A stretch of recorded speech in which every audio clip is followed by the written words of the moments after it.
Real estate is the leading indicator. So banks are concerned about the hidden risks in their files. They're seeing things happen now, but they can't get their hand on the valuations. They can't get their hand on these rising cap rates.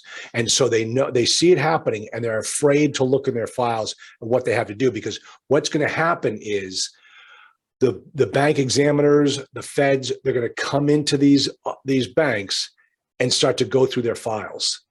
And they're afraid what they're going to find, because over the last 10 years, they have not been under any scrutiny. And now they're going to be under scrutiny. And the thing that happens when this goes on is when the bank examiners come in, whether it's state or federal, they will start ordering appraisals. And they tend to want appraisals every 12 months. And the bank said, here's the problem with appraisals. They are trailing indicators. They tell us what the property was worth, but not what it's going to be worth. And that's where the problem is. They're going to go back and look at it. Like right now, everything looks great in their files, but they know that they got problems coming up.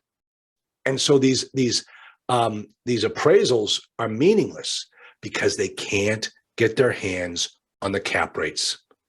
That's it. I had a deal that someone sent me, 10 townhouse condo style in Florida, Miami. Just looked at it this morning. I said, just send me over the trailing 12. I'll take a look at it. Guy sent me over, got the NOI. And then you have to think to yourself, geez, Miami. And I'm going to tell you a little bit more, but that's a tough place to be buying right now. And this guy wants $2 million for his properties. And I looked at it and I took a 5.5 cap rate, which I was a little leery about even giving him a 5.5. And I came up with 1.6.